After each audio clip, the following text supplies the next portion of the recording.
Welcome to Agile Minds Romania. I'm Mihai Olaru.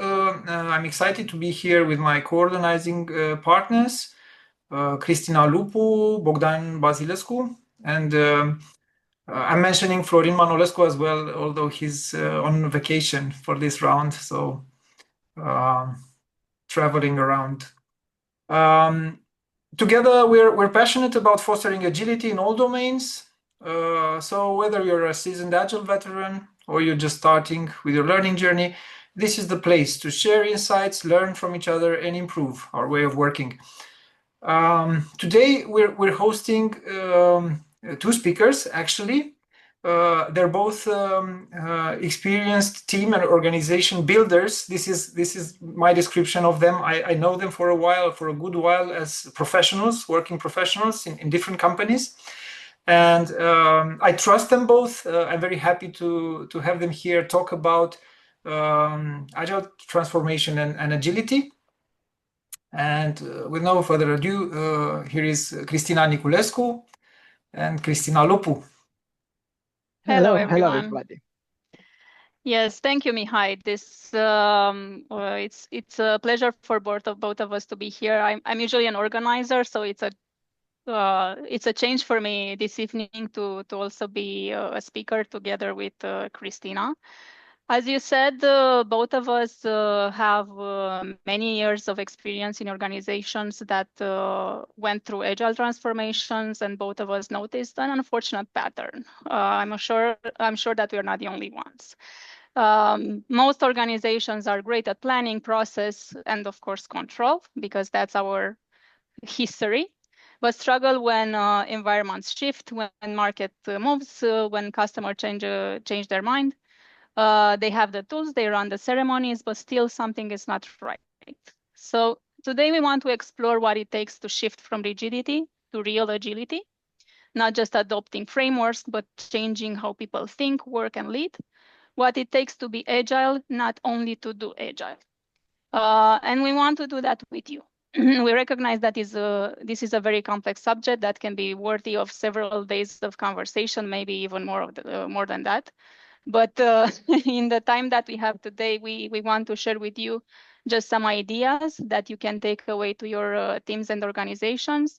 And we are counting on you to share with us your ideas and experiences. And we invite you, of course, to be as active as you can throughout this experience. So our team today is called From Rigid to Resilient, the Agile Organization Playbook. And first, I want to invite you to use this Menti QR code and just answer this question. What word would you use to describe an agile organization from your experience and from your current knowledge? I'll also paste the link to this Menti if you're driving or you cannot access with your phone. Taking a photo of the QR code, you can access the link in the chat instead.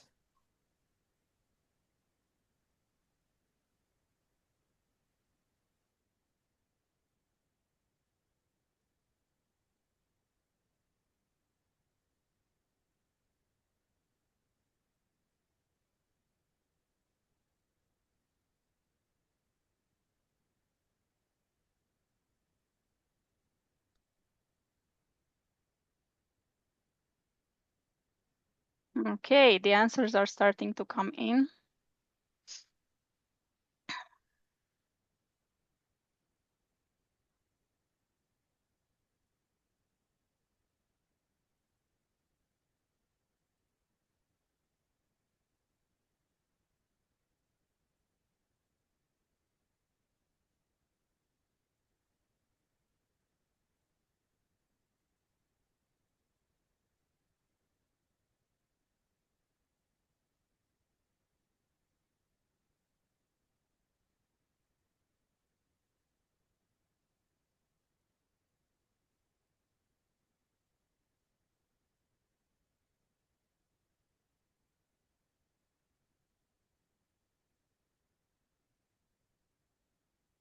Okay. I hope everyone was able to submit their answers. I will, let's see the results now. Okay, so quite interesting results, diverse. We have value and valuable, which could be the same answer. Sustainability, adaptable, adaptation. I see an interesting one. Reinvent. This is a good one. Misunderstood. Hopefully, we'll cover this evening. What misunderstood means. Fast, rapid adaptation, resilience, open-minded, and of course, focused. Really good answers, everyone. Thank you for participating in our short game. What agile organizations mean, and you've also used here a keyword, resilience, and our team today is from rigid to resilient. So, but before we get to resilient, I want to invite everyone to have a shared knowledge about what rigidity means, what rigidity in an organization means. And I know Cristina has some insights about that to share with us. Yeah. We want to discuss about this process of transforming a company from a rigid one to an agile one. But before discussing about the actual transformation and the ideas, what would be the steps, let's have a common understanding of what rigidity and agility means. We will start with rigidity, as Cristina was saying, and we want to see your input again for this. So you will be split in breakout rooms. I think 2 breakout rooms will be created for you. And we invite you to discuss about what you consider rigidity in a company. And the objective would be to have 3 signs of rigidity in a company, and what would be the consequences upon the company on this rigidity. Each room you will have a space in Miro where you can note down these 3 signs and the 3 consequences. And you will have 5 minutes for this exercise, and then we will come back in the main room and look at the charts on what you have written down. You have any questions on this new exercise? Okay. No, Okay. all good. How many breakout rooms you think we need? It's 2 is fine. I think we are, how many we are now? 11. Yeah, I think it will be better to be 3. To be 3. Okay. So I'll recreate then with 3 rooms, and we're gonna have 4, 3, and 3. And the link, the mirror link that Cristina mentioned is already in the chat. You can access it there. And I'm opening rooms now for 5 minutes and 30 seconds. You're gonna get a message to return back in 30 seconds when 5 minutes are done. Thank you, Mihai.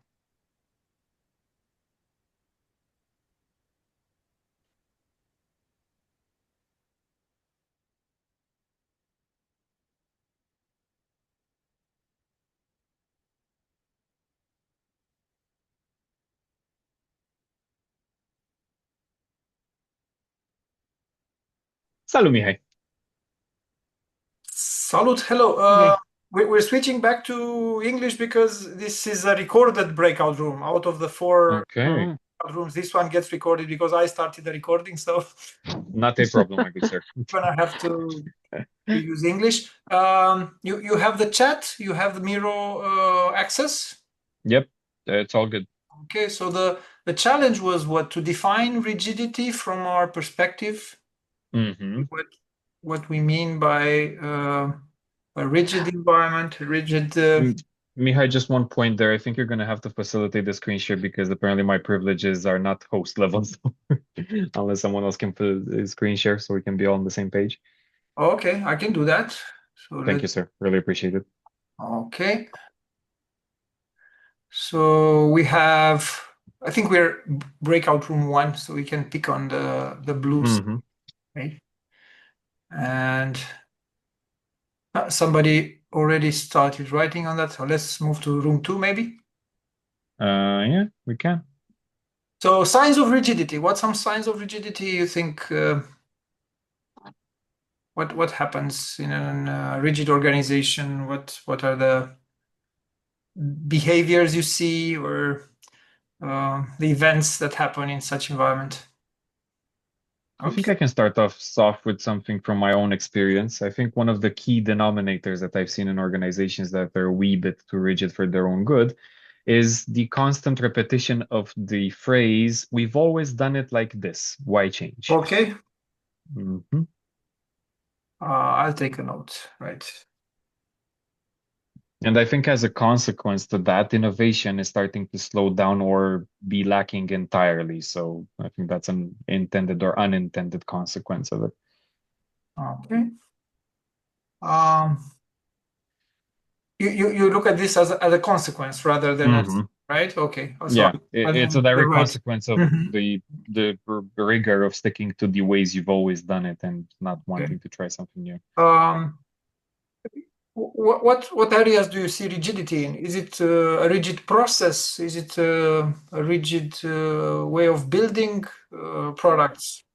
It's an ecosystem of things, Mihai, in my view, because if you're looking at rigidity, it isn't necessarily always one thing. It usually starts with an attitude, which translates to processes, which translates to new product direction and everything. Okay. And it's basically how should I word this carefully? It's agnostic. It's industry agnostic. It's process agnostic. It's just a general organizational culture of rigidity, because you're not going to have an engineering process that's very flexible, but then your business side is super rigid and everything, because one impacts the other, So if there's rigidity in one sense, it's most likely going to bleed over in the other areas of your business as well. Right. Okay, so I made a note of this. So rigid attitude determines rigid processes, and then it affects the process. As a consequence, I see that maybe products are not being used or not competitive on the market, right? I think it's actually a direct impact to customer value. And when I say customer value, end user customer value, the people that are actually benefiting from the products or services that you offer as a company. Okay, so customer value is decreasing. Or doesn't meet expectations. And also one other point that I'm seeing in some of the companies there is rigidity towards expectations, because you start, let's say, your product or your process or your something with a certain set of expectation, market changes, but then you don't adapt because you're rigid, so there is a rigidity in expectations as well that's been going on in the business so far. And I'm going to shut up now, Mihai. For not adapting the concept of the product to the current market needs, not analyzing the problem space enough. Exactly. And there's a quote from the extended Scrum guide that got published that sticks with me and lives rent-free in my head. Adaptation starts with acceptance of reality. And I think that's the key takeaway there. Okay. And a consequence to this, maybe? I think not accepting reality, market reality. That's also a cause, but a consequence. Because of that, what happens? I still think the customer value decreasing is the one that nails this one as well. Still the same, right? Okay, so I can draw a line here and a line here. Hello, welcome back. Hello. Good to be back. Hello. How was the experience? Was it hard for you to discover the rigidity signs? I think the bad thing here, Cristina, if I might offer some insight, the horrible thing is that it was easy to discover some insights. Excellent. Good. Yeah. Okay. Let's. It's kind of natural, right? Vlad, Right. what you said. I mean, people usually leave reviews, negative ones, right? Not positive ones. So that's why the mindset sticks with the negative part always. Exactly. I wish it was hard to find things that are not working. I mean, that's an ideal state. Good. I've seen that usually we have this does not apply to us. This is working. It's working just fine. Why change it? This is not my jobs or technical solutions that are not taken into account. we've always done it like this. Why change it? The attitude is affecting the processes, and finally is affecting the product. These are the signs of rigidity, and the consequences. Oh my God, some of them, I cannot see them so well. Let's increase a little bit. People become frustrated because they are not listened. The product that might end up in a wrong direction. People and processes, again, outdated technology stack, maintained old ways of working while we expect change. That's a good one. If we want to change something, we need to do it different. If we do it the same way, we will have the same results. Lacking innovation, customer value is decreasing. Very, very good point. In the meantime, I also created some rigidity signs from my experience, and sadly, I find out that there are actually the same. So what I have seen, slow decision-making process. Usually, all the budgets are at our managers. The managers are busy. They are hard to be accessed. Or another example, or the business knowledge is at a handful of people, and again, we cannot access them. Resistant to change, you already mentioned it. It's working for us, why should we change it? The bureaucratic bottlenecks, and I have an example in my mind about for example, the legal department. We want to sign a contract, for example, but the legal department, they are having their own planning and their way of reviewing our contract. Another thing that I've seen, and it's quite important from my point of view, it's working in silos team or departments.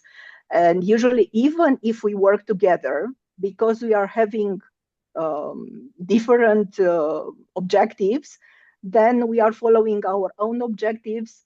I'm doing what I need to achieve from my point of view. It's not my job to take care of what you are doing. And last but not least, you also mentioned the lack of innovation framework. Let's see what would be the consequences. You also mentioned about employee engagement transforms to disengagement. The market share, the competition is there. We shouldn't. We should be aware about the competition, and they might steal from us. We can lose market share. And also the customer dissatisfaction, you also mentioned about it. How many times you have heard that the customer is coming at you and asking, what's new on the market? What ideas do you can share with me? Tell me something. What is happening? So yeah, I hope the exercise was okay for everybody, and we discover some common aspects between signs of rigidity, but also about the consequences.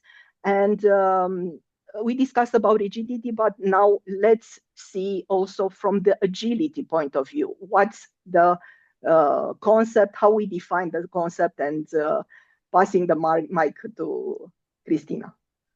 Thank you. Very nice exercise. So, and it is indeed very easy to identify signs of rigidity. I think everyone has had at least one experience in their professional world so far of that, if not many more. But agility sounds simple. It starts with 4 key values that everyone knows. It's nothing new. Individuals and interactions over processes and tools, working software over comprehensive documentation, and so on.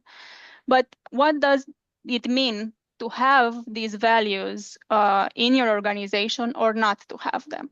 So I challenge you to this question and share from your experience at least one situation where one of the key agile values was or was not followed. You can choose either positive or negative experience. And what was the consequence for that situation? What happened in that context when one of the values was or was not followed? We have also 5 minutes exercise in breakout rooms of 3 persons. So I think we're staying with 3 by the number of people that we have here. And I invite you to everyone in the room to contribute. So and add a specific example from their experience. So be mindful of the time and make sure everyone in the breakout room has enough time to share their experience also. And if you have key takeaways after this, we'll be happy to share them with the group at the end. Okay, I'm opening the rooms now. Cristina? Yes, Fine? yes, The please. link is in the chat. The link will take you directly to the area for this exercise. You see the exercise shared by Cristina as well, but if you want to access it directly, you can check it out in the chat. Opening rooms up and see you in 5 minutes, 30 seconds.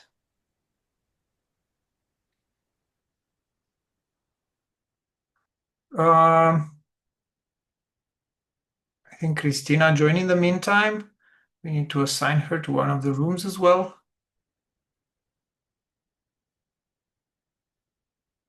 Let's see, room 3.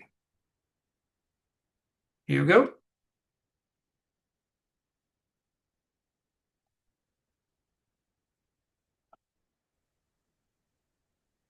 That was our cue.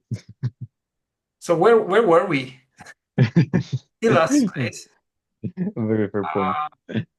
Let's see where we are. I think we're following someone. I think we're following Cristina on the board, but we can navigate as well. Can you see my screen now? It's Yep. I'm zooming in and out for room 3. Yep. We see him here. This is us, right? Mm-hmm. Okay, so choose an example from your experience where one of the core Agile values was or was not followed. I'd like to hear maybe from Roxana. We talked a bit, Vlad, you and me. Maybe Roxana, I'm good, man. an example of when an Agile value was maybe not followed, and share with the group the consequences. Yes, so I can share about a project that I was involved in with a humanitarian organization. We were supposed to deploy or develop a system that would help the people in the field to collect data, store data, create maps, and so on. And we were talking about the individuals and interactions of our processes and tools. And we didn't we didn't respect it like fully. We were so focused on processes and tools that we created a very nice solution that people were afraid to use it in order not to break something. Wow. And after, of course, we had some interaction, but not that much. And after we launched it, it was not that much used. And we had meetings with people, with the end users, and they said it's so complex that we don't know where to start with. So then it was, yeah, I think this change management, we didn't really consider it since the beginning. But it was a great experience and lesson learned. Yeah, that we should So, interact more with the end Roxana, user. if you were there again, what is something maybe that you would have done differently? Well, the project wasn't like fully agile; it was hybrid. But I think what I would do better is to involve the end user more often in the in the process of developing the software. Also getting feedback, but also getting them used with the product. So, I will so make the a note of consequence of this. the consequence of Xana was lack of adoption, correct? Well, not 100%, Okay. but the adoption was slower than we anticipated. So product was not used because the actual users were afraid to use it. That's what you said, right? Yes, yes. Okay. They didn't know what to expect, right? Not being involved. It's not like they didn't care, but they were actually. Yeah, they had, in fact, they had, it was a change of processes for them and also a change of technology. It was both at once. So it was too much for them to keep up with the change. Okay. This regularly happens. I think I've seen this in the past when we developed a tool for some operations team, internal operations team to our company. And they were our stakeholder. They were supposed to be happy that we're building a tool for them. But actually, we figured it out at some point. They are actually fighting against it. And we didn't communicate at all. And so what's going on? And we figured out they were actually afraid that the tool is going to replace their work. So yes, it will make their jobs obsolete. The thing is that you want to do, at the best, high quality, but it's important to travel or to work together with the end user in the development process. We didn't explain anything about it. So this is what they thought, right?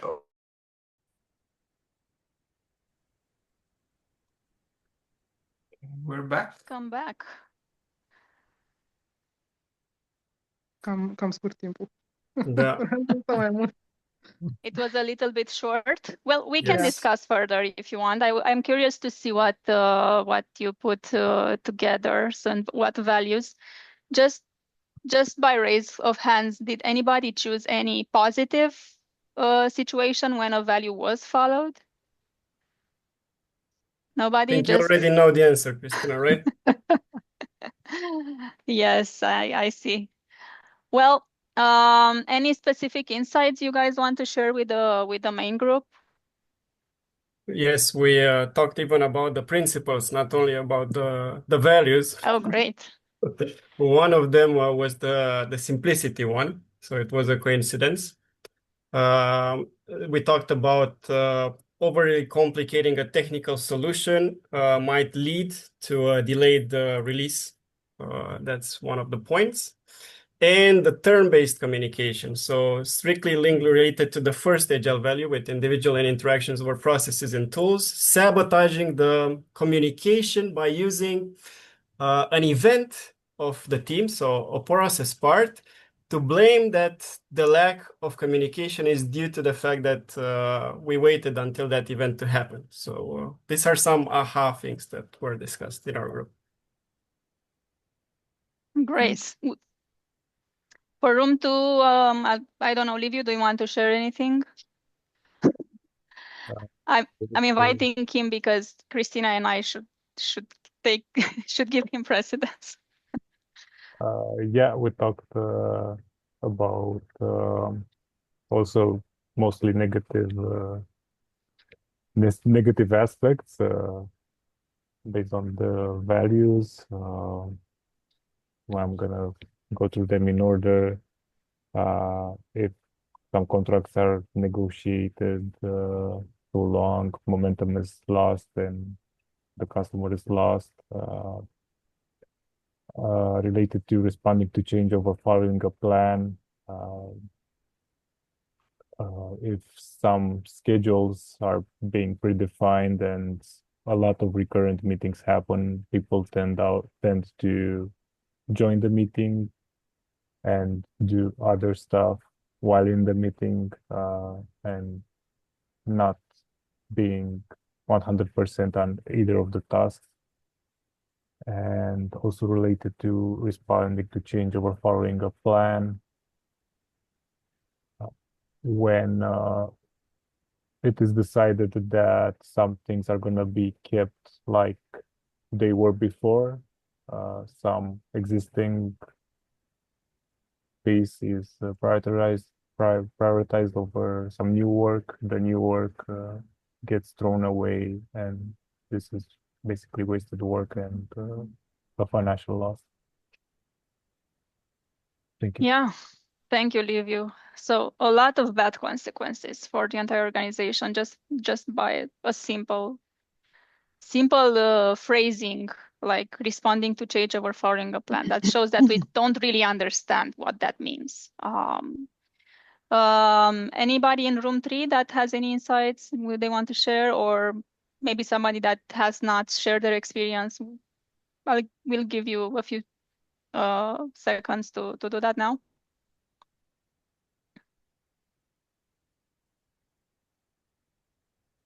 I think in our group, Roxana was more active this round, so maybe she can summarize. Yes, so I was sharing about individuals and interactions of processes and tools. Experience that I had was that we were so focused on developing processes and tools that we kind of forgot to interact with the end user. It was not a full agile project, and towards the end of the project, the user were afraid of using our shiny product in order not to break it. And yeah, the adoption was slower than we anticipated, and we realized that we should have involved them more often during the development. Yeah. All right, thank you, Roxana.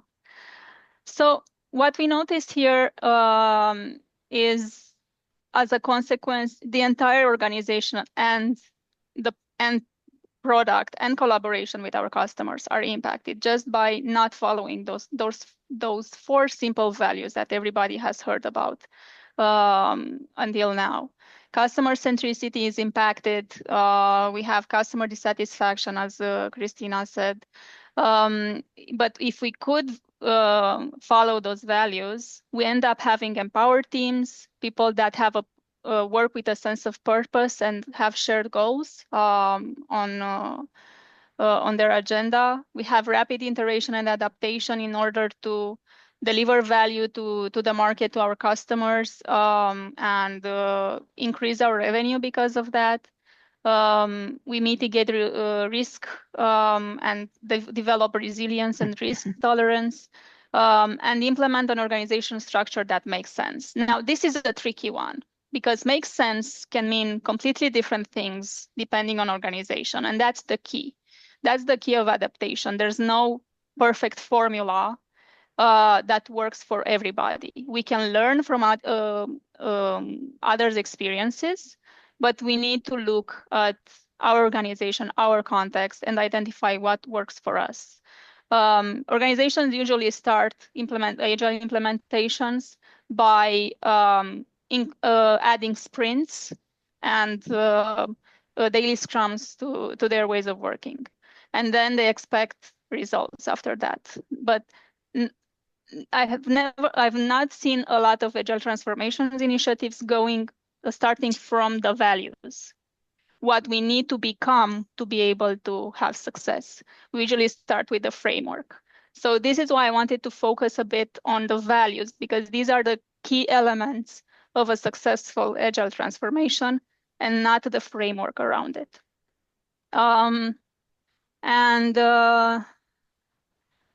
Next, I would like to see a bit how other organizations have done this in the past. And I know Cristina has this prepared for us now. Yeah, we know already about the companies that are agile by definition. You see there Spotify or Netflix, but there are also companies from other industries which have reinvented themselves. We will share with you an example from Haier. Haier is a multinational home appliance company. We watch a short movie on how they transform the company to be customer-centric and be more agile. And speaking about organizational structure that makes sense, we are going to see exactly what happened here at Haier. Many more information or video examples you can find on a site that I discovered recently. It's called Corporate Rebels. And during watching the video, please note down and put in chat what you resonate with from this video, and then we are going to debrief. Let's see. Okay, let me know if you can hear it.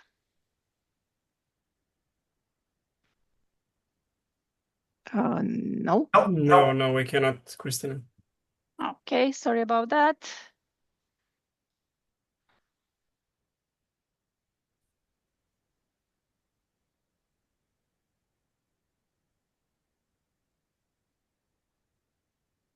Shackles of bureaucracy. All good. Hire, one of the world's largest white and brown goods manufacturers with some 80,000 employees, has done just that. 20 years ago, the Chinese company was running into the usual problems of bureaucracy. Inertia, disengagement, and a lack of entrepreneurship. To fix things, Hire set out to radically reinvent itself. Under CEO Zhang Rumin's rebellious leadership, the firm embarked on a transformation program to bring back motivation, entrepreneurship, and speediness. This was guided by two main principles. One, zero distance to customers. The aim to connect employees directly to the customer. An entrepreneur, creating a culture where employees feel and act as if they are true entrepreneurs. The most eye-catching element of Hire's reinvention is the change in organizational structure. The hierarchical pyramid was pulled down and replaced with a network of more than 4,000 highly autonomous micro-enterprises. Typically, a micro-enterprise employs 10 to 15 people and functions as a separate business. These independent units contract with one another to deliver products and services. Each micro-enterprise has authority in three critical areas of decision-making. One, strategy. Deciding what opportunities to pursue, what partnerships to form, who to collaborate with, and how to meet customer needs. Two, people. Deciding on hiring and firing, identifying roles and responsibilities, and training and development. Decisions may be taken to select or replace a micro-enterprise leader. Three, rewards. Deciding on salary levels, bonus payments, other incentives, and the distribution of shares. Roughly, the micro-enterprises fall into two categories. First, customer-facing. As their name suggests, these are the ones in direct contact with customers. For example, repair teams, local stores, or web shops. Second, supporting.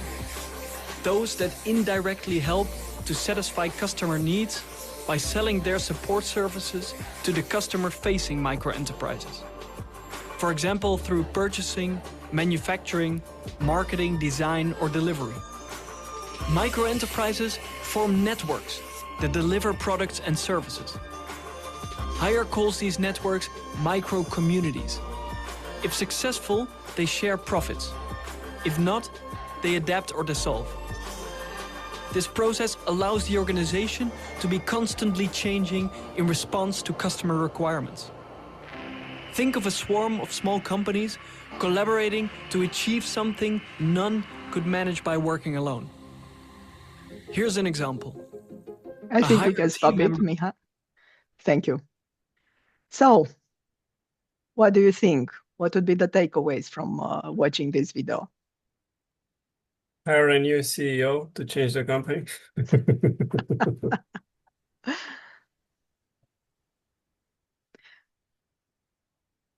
I liked the idea that everyone is an entrepreneur, and this increases the buy-in.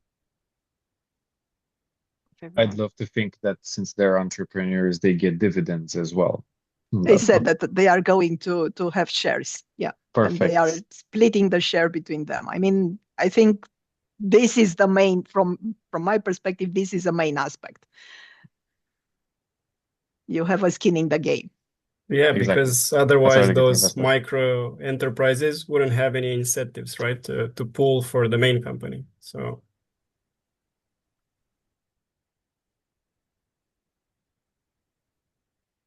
I don't know if you know Swisscom, which is a telecom company, and actually the same approach they are also starting from this year. So trying to each employee to become an entrepreneur, intrapreneur, actually. Are there any notes? No. I can add one more example. The Delhaize Group Mm-hmm. has some kind of studio in Bucharest. Yeah, it's So, other 01. yeah. Mm-hmm. And they are structured also in small. Yeah, they're a different entity from the whole group. So basically, yeah, a micro studio, intra studio. Mm-hmm, mm-hmm, yeah. Also, I've seen on the same site about Buurtzorg.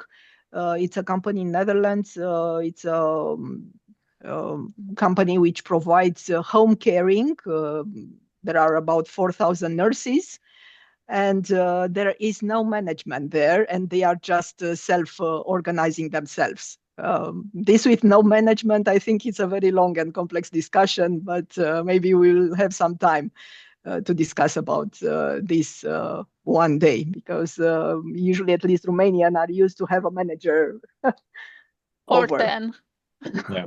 You need a specific culture there to pull that off. Talking about rigidity, it would be Yeah. better if we would have just one manager, but usually there are many more. Yeah, good. So we discussed a lot about rigidity, about agility concepts.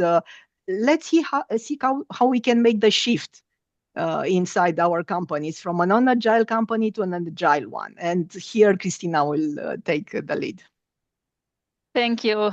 Yeah, I think we've explored agile values and shared some stories. But maybe you're thinking, great, but where do I start? What's the right way to do this? Yeah, and I understand that question because agile transformation can be overwhelming, especially in large traditional organizations. But the truth is, transformation doesn't start with a budget or a new tool set. It starts with asking better questions and taking small intentional steps. And I have here just a few examples of questions we can ask ourselves. What can I do starting tomorrow? Because talking about it's not my job as one of the rigidity signs that you identified earlier in the exercise. Okay, the right way to do it, it would be to ask, what could I do? What can I do starting tomorrow? What are the concerns that I want to address? And what are the others concerned about? Because one of the mistakes that we usually do as human beings is just thinking from our shoes. We seldom ask ourselves and put ourselves in the other one's shoes. If we're a developer, we think technical, developer-specific issues or challenges, but not that much about product-specific challenges or business-specific challenges. All these challenges need to work together and have a response that addresses it as a as a system.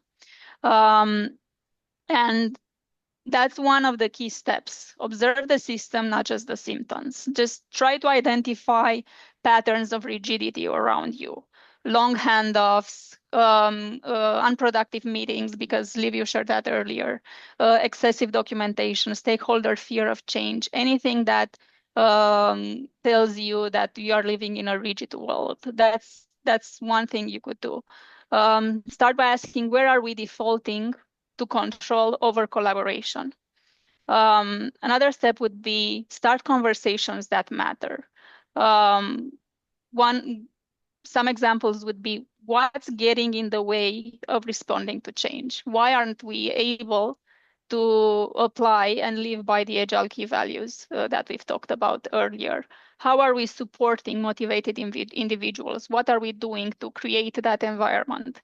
And don't wait for permission. Start with curiosity. So ask as many questions as possible, and don't be shy to ask for the right answers. And the final one I have here is create small experiments. Like low risk changes, shorten apply planning cycle, or skip one unnecessary sign off, or one unnecessary meeting, or run a sprint review or a demo with your customers. Try to involve them more. Just small changes that you could add to your current ways of working. And with that, I think we're ready to learn a bit more about other type of values from Cristina that could be helpful in our transformation journey.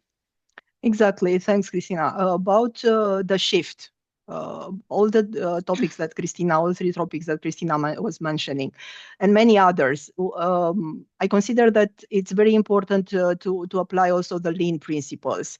You know that they are coming from manufacturing part. They were adopted in software development, but they can be applied in any business during a transformation process. And they are eliminate waste. Non-value adding activity should be eliminated. And we already discussed, Cristina was saying about this. If we have 3 meetings with a client on a week with no agenda or no control of the meeting, with no objectives, restructure. Go to the client and propose a new structure. Make once a week with a clear agenda and clear objectives. Deliver fast by improving the flow. And the first word that comes into my mind, that I suppose everybody minds, is automation. There are so many tools which can help us. Power BI, Power Automate, any kind, AI. There are so many tools that can help us to improve the flow. Empower people and continuous learning. Give space to your team to learn, coach them, respect their work, and empower them instead of controlling. Speaking about the system, observe the patterns. System is it's a living one, and optimize the whole system, not just individual parts. But start with small steps, as Cristina was saying. I have an example in my mind from my experience. I was discussing with a leader from the recruitment team. I was in the engineering part. I was the recruitment management, the hiring manager, and I was discussing with the leader of the recruitment team, and she was interested how to apply agile principles in her recruitment team. And we decided to start with a pilot. And she implemented all the Scrum ceremonies. She was a Scrum Master of that. And we created a small pilot for my department, my engineering department, and then we expanded to the company level because everyone wanted, after they saw the benefits of this approach. Build quality in. Eliminate waste. We discussed about eliminate waste, but do not sacrifice the quality. For example, we should not rely only the QA team for validating our work. We can use various techniques for increasing the quality of our deliverables. I don't know, just using test-driven development or the retrospective, the lesson learned. There are so many activities we can do in this. Last, it's delay the commitment. What does it mean? Postpone any irreversible decision until the whole experiment is done. So again, we are discussing about irreversible decision. Based on this principle too, let's see what are some clear steps to be done in the actual transformation process. Thank you, Cristina. So with this, I want to invite you to evaluate and put yourself in the shoes of someone that is responsible to start an agile transformation initiative in an organization. I added here 7 categories of strategies that could be considered for that, and added an specific action item for each of them as an example for you. And now I would want to invite you to add your own to each of these 7 categories, and we will discuss them afterwards together. There are no breakout rooms for this. We are going to stay here in the main room and work together on building a backlog for an agile transformation initiative. So 5 minutes, I'll start the timer on Miro. And I think you have the link from Mihai in the chat to go directly to this working area. Any questions before we go? Okay.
Wow, you guys are good.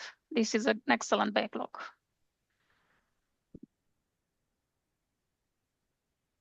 We could actually create an implementation team after this meetup just by using your ideas here and your experience.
Okay, almost done. Let's review a bit what was added.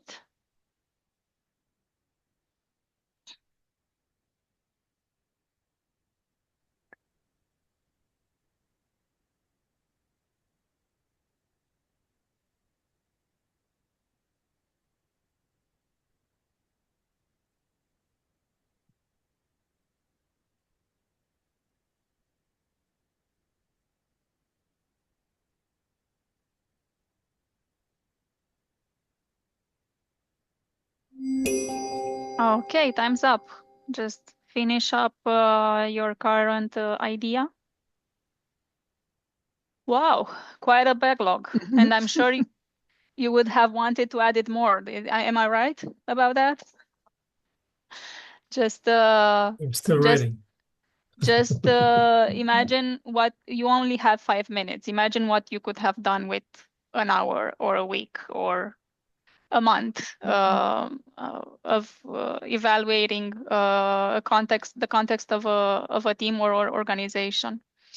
So think the main takeaway from this is you know what we have to do. It sounds simple. It's we have the knowledge, but do we have the support? So that's the biggest challenge, I think, in most agile transformation initiatives. If a small group of people in 5 minutes could generate this amount of ideas and strategies for implementing a proper agile transformation initiative, not having a lot in common, just outside of the fact that they know a thing or two about organization and a thing or two about agile.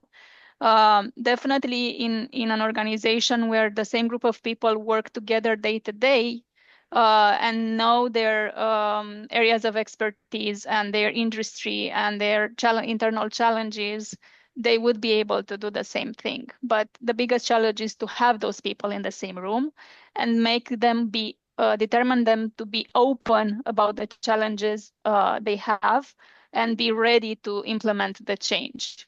Did anybody add any implement sprints or hire a Scrum Master as a strategy for an proper agile transformation? Just the curiosity. I haven't seen it. Nobody. Not seeing it. But how often, just by show of hands, how often is usually one of the first things that organizations do from your experience? I've seen that many times when the first step to implement Agile is to have Scrum Masters or have sprints or create a backlog. But we don't think about the culture. I think my favorite, if we shouldn't have favorites, all of them are very important. But the key is Agile as a cultural transformation. So if you take something away with you from this evening, it's this one. Agile is a cultural shift, not a 3-month rollout. It cannot be done overnight, and it requires a lot of work and a lot of dedication and a lot of support from the organization. Agile usually dies when we want control but expect agility. We cannot have both. So it starts from the top, but it can be done. Just having the right people in the same room, as we have proved it this evening. Thank you all for contributing. I know Cristina had some ideas on how we could understand where are we now within our organization in terms of agility. Thank you. So if we want to start a process, any kind of process, we need to understand as is at this moment. We put together an agility scorecard. If Mihai, can you share me? Okay, thank you. And a little bit bigger. I put here some ideas, some dimensions. You can change it. You can discuss with your team, because it needs to be adapted to your team, to your department, to your company. You see there the dimensions, and I put also the legend to explain what each dimension means. And of course, you have grades from 1 to 5. Again, with your team, you should decide what 1 means and what 5 means, depending on the dimension. Nothing complicated, but it's very important on the content. And after we have the current score, where we are now, again on the dimension, please. Okay, here, then we should put also the target where we want to get to, and what would be the action plan that we want to do. What would be the steps to be done for each dimension. Again, it's nothing complicated, but the dimension and the values need to be decided depending on your objectives on the team, on the company, on the department. We are going to share with you also this, if you consider that can be a good start. And of course, after you have all this, you can create various pie charts and so on to see where you are from the current score.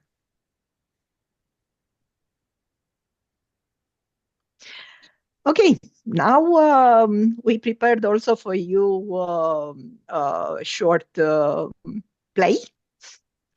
Let's imagine that we are in a product company and the development team is fully booked with a business request. There is no space for innovation. And we have 2 characters. We have Anne, who is the agile coach, and Alexandra, who is the executive. And Anne is advocating for innovation time and request executive support for allocating time for a formal innovation program. Alexandra is focused on business delivery and she's skeptical about the innovation time, but let's see. And for this short play, we invited 2 special guests. They will be with us in a few seconds.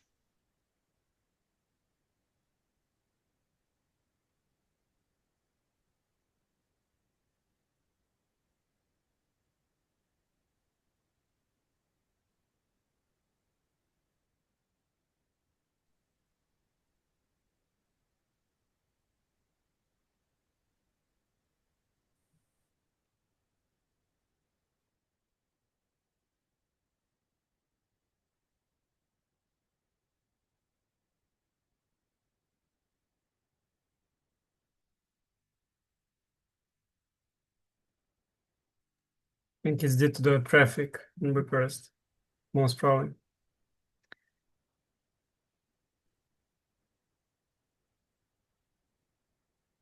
I would expect some drum rolls, right? Before It's the build-up. It's the build-up, guys. yeah. Does any Before Busy. Anne joins, I think we're gonna have. I think we need to call Alexandra and tell her about the timebox. Oh, but Alexandra is here, I think. Yeah. I'm here. Oh, I don't okay, know I where didn't Anne know. I is. didn't know. I just. Okay. Hey, Anne, you wanted to talk with me? Sorry, just a second, Alex. It seems I cannot find the video button. Okay, what is happening? Do you want to take this another time? Okay. No. I'm quite Absolutely not. busy. I don't know. Yeah, go ahead. I can hear you fine. Okay, great. Thank you, Alex, for accepting this discussion with me. And you know that I wanted to discuss with you something that I believe could bring value to our teams and even for our business. And right now, the teams, they are completely booked with various business requests, and there is no room for them to explore new ideas.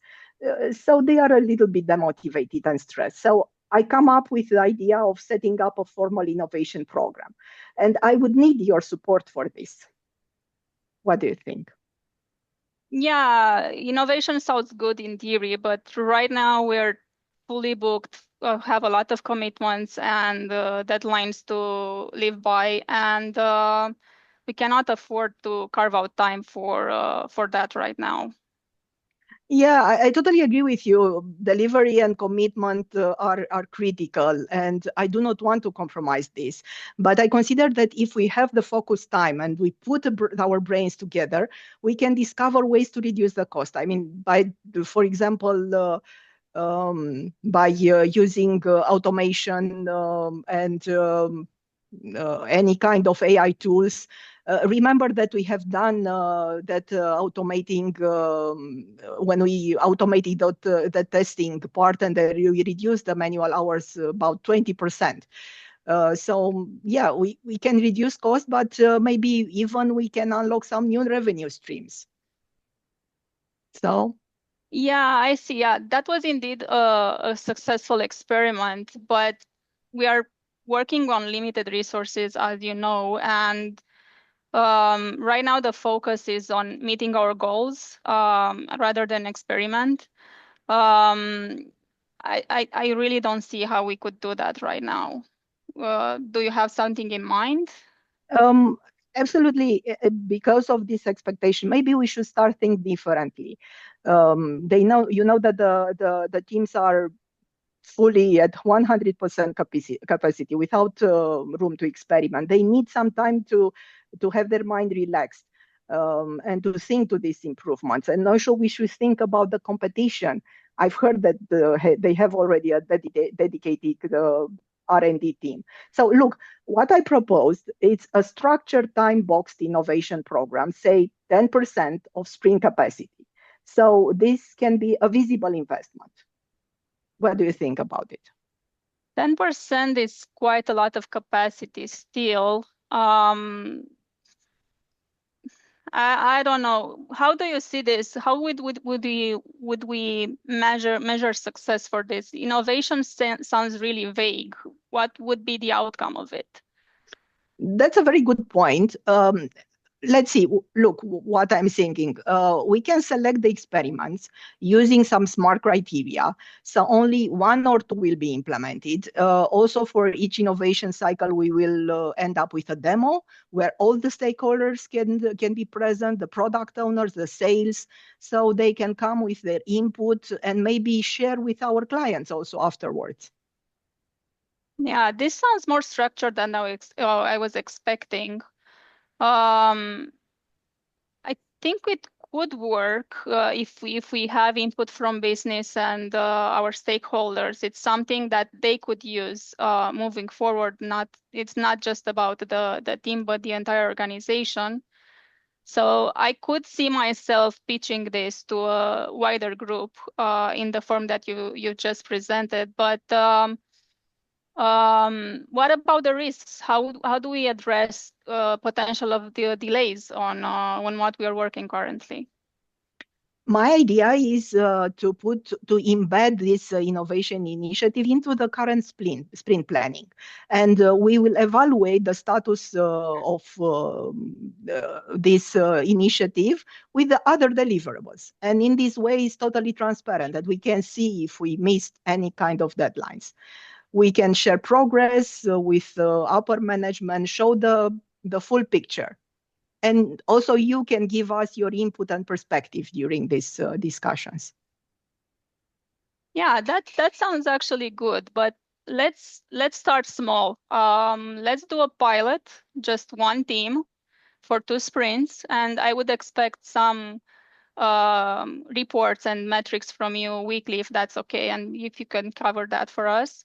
And if that's successful, we could pitch this further to my colleagues. Excellent. Is that okay? Yeah, excellent. I'm so glad. I will work with the team and product owners to design the pilot and set clear metrics for the selection. And thank you, Alex, for your support. And I'll come with you with our suggestion and plans. Great. Thank you for suggesting, and I'm looking forward to the updates. Let me know how we stand. Will do. Thanks again for the conversation. Thank you.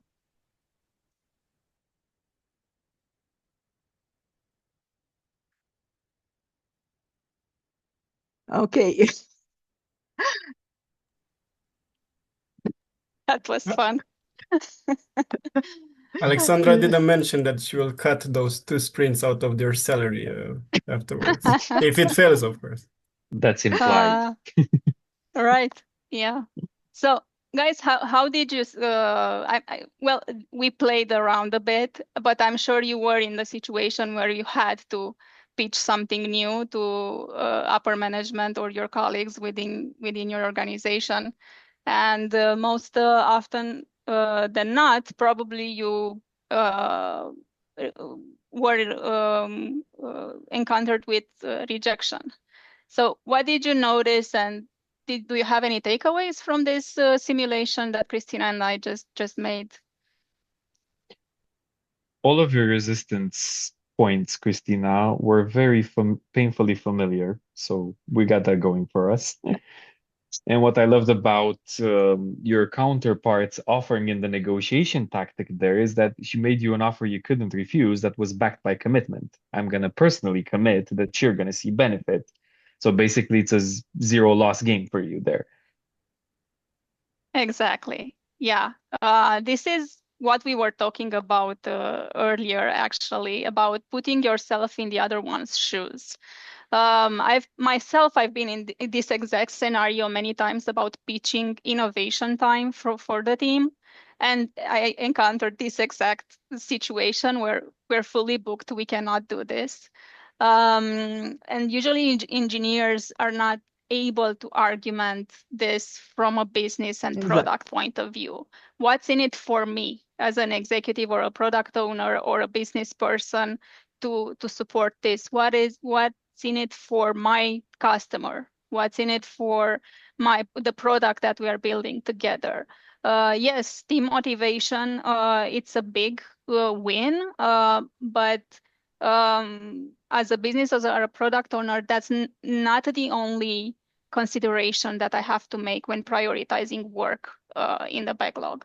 So it's human nature just to see the issue that we are the most painful for us and try to argument around it. But the biggest wins come from trying to put yourselves in the other one's shoes.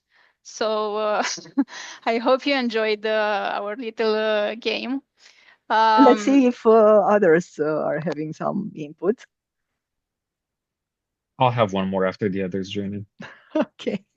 Yeah, congrats, by the way. So I loved the script. I loved the play, and I loved how this built on the previous topic, on the previous exercise, because you said that, well, actually we know what we have to do, and you just showcased, Cristina, how your arguments were really coming in from agile knowledge or agile practices that we all know, we all share, right? We talk about them in conferences or courses, or we read about them in books.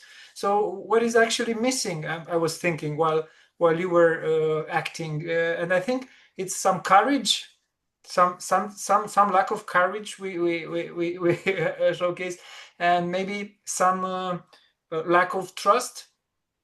But I want to remind everyone that Agile is not something innovative. It's 2025. It has been something innovative 25 years ago or 30 years ago, but now we have proof, right? We don't have only the tech companies who made, I don't know, billions by working in an Agile fashion. We have like hires now, which is electric appliance companies. We have manufacturing companies, automotive companies, bank or financial institution companies who did excellent while using this method.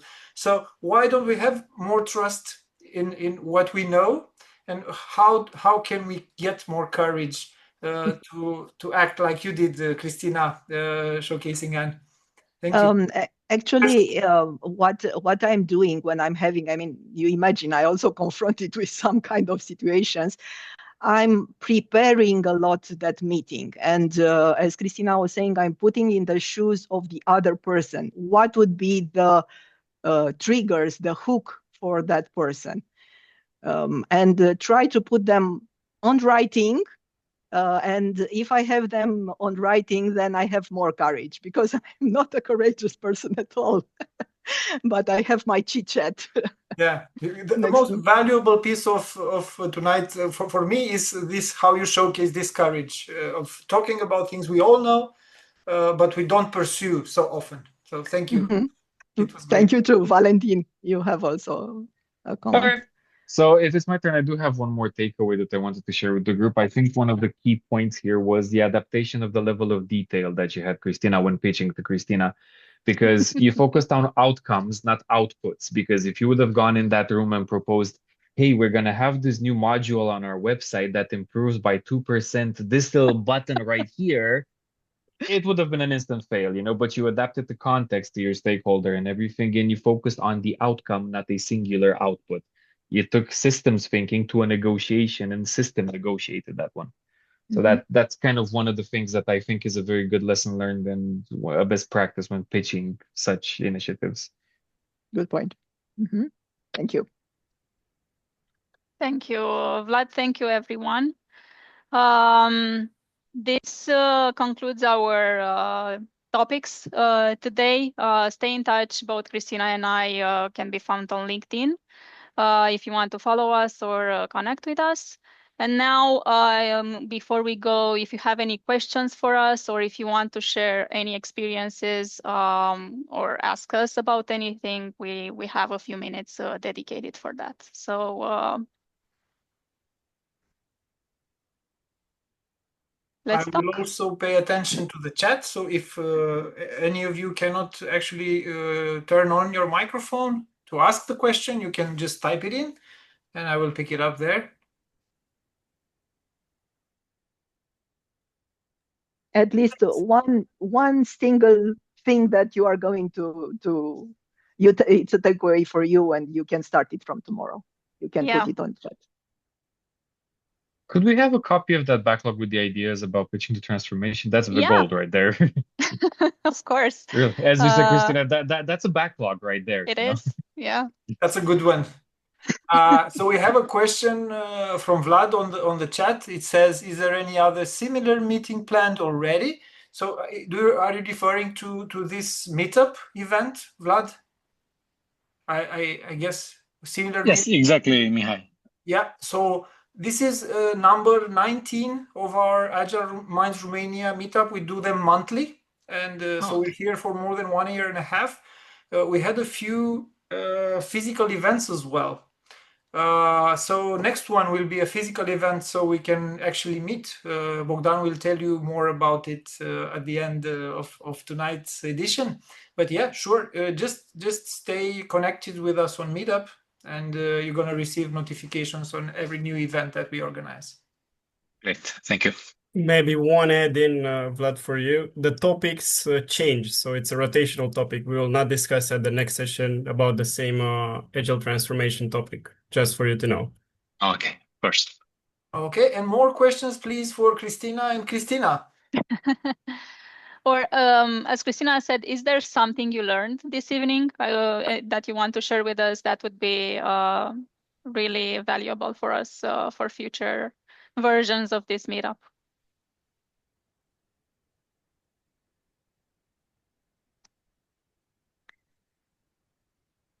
Talking about courage, guys, what's going on?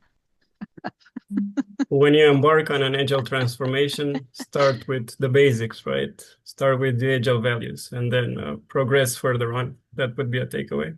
Yeah, definitely. That should be, if that's the takeaway, it's a really valuable one, because agile does not translate into a framework. You can do Scrum, you can do any, I don't know, organization framework insert here. It doesn't have to have a specific name or structure. The value comes from the culture, the way of thinking of who's agile, not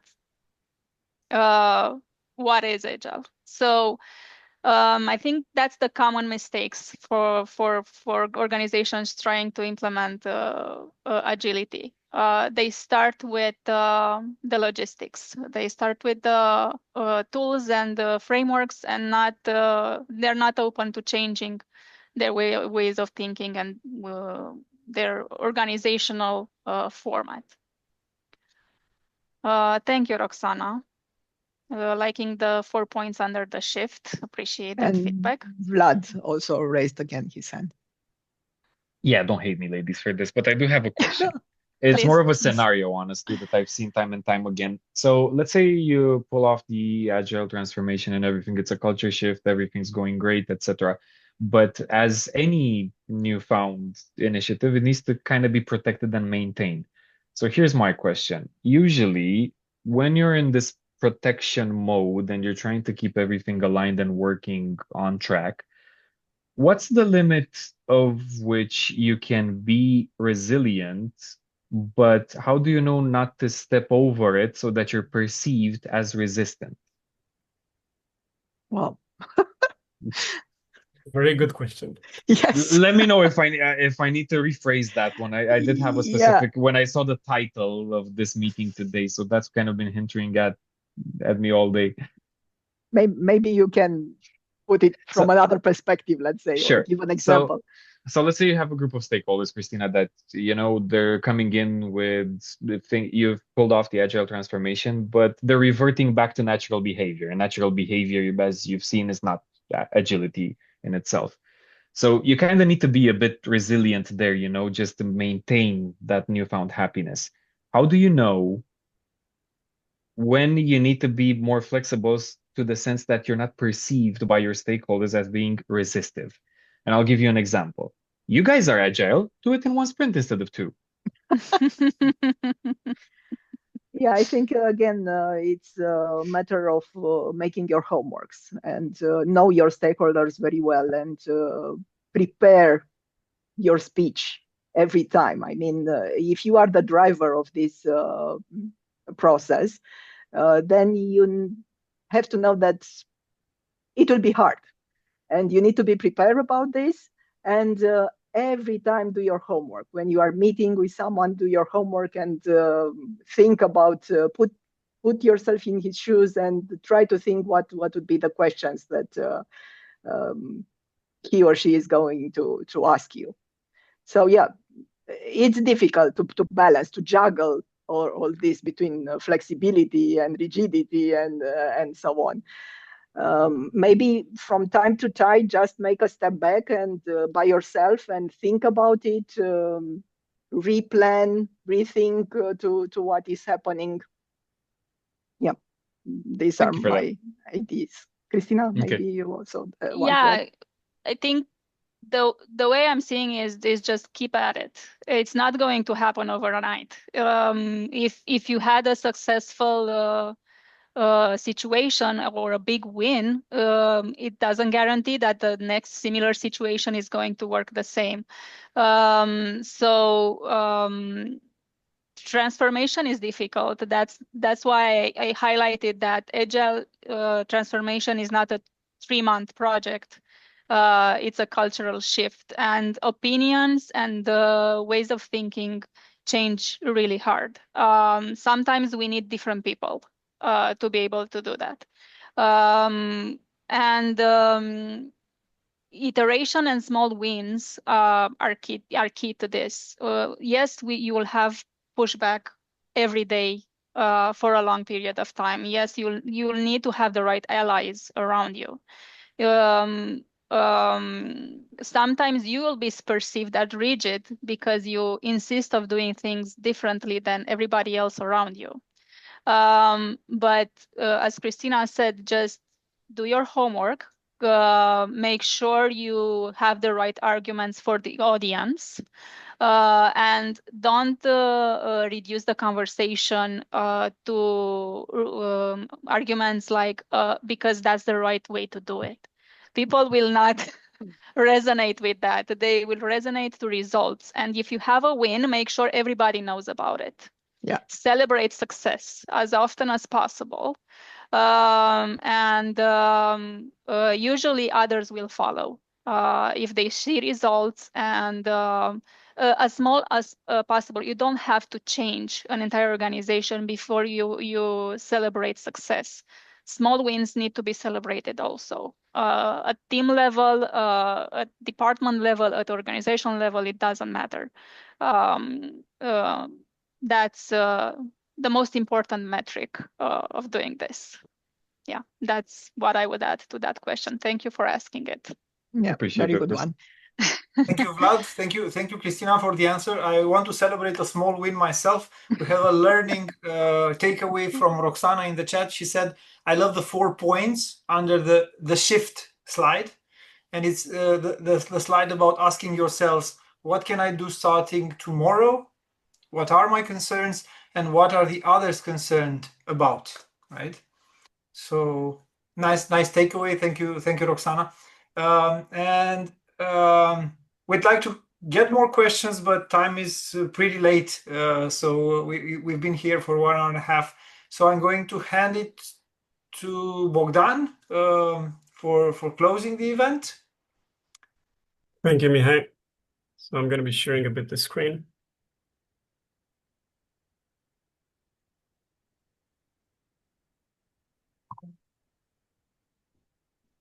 Oh, I hope you all can see the screen. So before jumping into actually ending it, I also wanted to congratulate Cristina Niculescu and also Cristina Lupu for the presentation. As takeaways, from what I remember, a very nice introspection exercise, a very nice tool, insights, and also a nice role playing with Anne and Alexandra. So thank you very much for that. It's also here, it's also a slide with some, let's say, ways to connect with our organization. So Agile Minds Romania, if you guys are new people, new joiners, and also the main organizers behind it. And Vlad mentioned a bit, or asked us a bit in the chat about the next event. And I mentioned that it's not going to be the same. It's going to be actually a lean iced coffee. And now thinking about it, I forgot the ice cube, Mihai, to bring.